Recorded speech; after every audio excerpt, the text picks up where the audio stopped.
60% of the new GM and a chunk of Chrysler, but what do you get for that? My next guest has a plan of sorts here. It actually is not of sorts. It is a plan to give taxpayers a piece of the action, all the shares of GM and Chrysler stock. Then instead of answering to Washington, the automakers will answer to you, to us. Lamar Alexander, Republican senator from Tennessee. Senator, good to have you. This is a novel idea. I guess we do own a chunk of it. We might as well have the proof, right? Yeah, instead of having it in the name of your government, you have it in your own name. After GM comes out of bankruptcy, the government will own about 60% of it and about 8% of Chrysler. And taxpayers have paid $50 billion for that GM stock. So I'm introducing legislation along with some other senators that say within a year, give the stock to any American who paid taxes on April 15. So you'd end up with a few shares of GM stock and the government would stop meddling. Still, you could have worthless pieces of paper too, right? Well, it could, but if it's worthless here in Washington. So if it's going to go up, it might as well be in your pocket. It was your money. It's your money. It might as well be your worthless paper too. Might as well. Let me ask you though, Senator, why not extend this to any rescued entity? Merrill Lynch, Bank of America, AIG, and on and on. It's a little more complicated. That might be a good idea, and I want to take a look at the financial institutions. But I'm sure that as far as the auto company goes, it's a good idea. Take, for example, yesterday you had GM and Chrysler CEOs testifying 4 hours. Now, I'm sure they drove here in their congressionally approved hybrid method of transportation, so that would take them all day to get from Detroit, testify, and go back. How many cars did they sell? How many did they design? I mean, how many did they build while they're up here? We've got 60 congressional committees or subcommittees that could be hauling them up here every other day.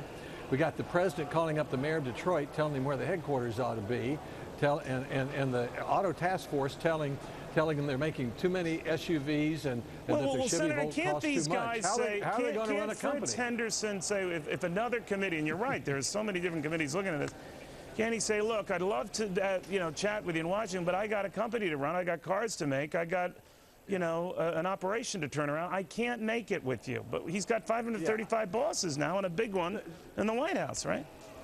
Yeah, they can subpoena him.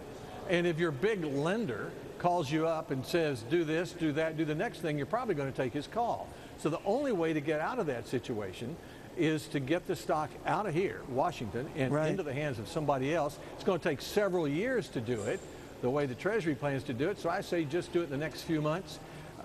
Create a sort of Green Bay Packers attitude among 120 million American. Everybody loves the Packers in Wisconsin because they own a piece of it. It's true.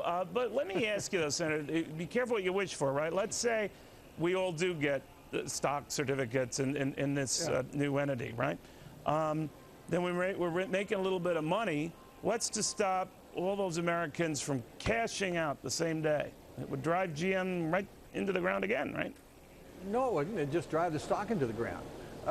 Americans wouldn't do that. Then they'd be in the great old thing we used to call the marketplace. We have hundreds of millions of stock shares floating every day. People buy them and sell them and trade them. Right. This would put them where we're accustomed to having them. But the main thing is they can't run the car companies if they're getting directions from 535 congressmen and senators who don't know anything about building cars. I mean, they're going to have a hearing on why are you buying an electric battery from South Korea to put in the Chevy Volt when you could be buying it from my congressional district? Well, the reason they're doing it is because it works and it's cheap and it might make them some money.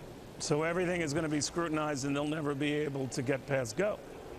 No, that's right. Plus, I think Americans are sick of the idea of the government taking over everything and trying to run it. We don't know how to run a bank, a car company, and we ought to get rid of it as soon as possible. The president of GM said it would probably take several years just to manage down this huge amount of stock. So let's just put it back. Let's put it back in the pockets of the taxpayers who paid for it in the first place. Well, good or bad, I mean, we own it, so you're probably onto something. Senator Alexander, always good having you. Thank you very much. Thanks for your time. Well, can you believe we just got yet another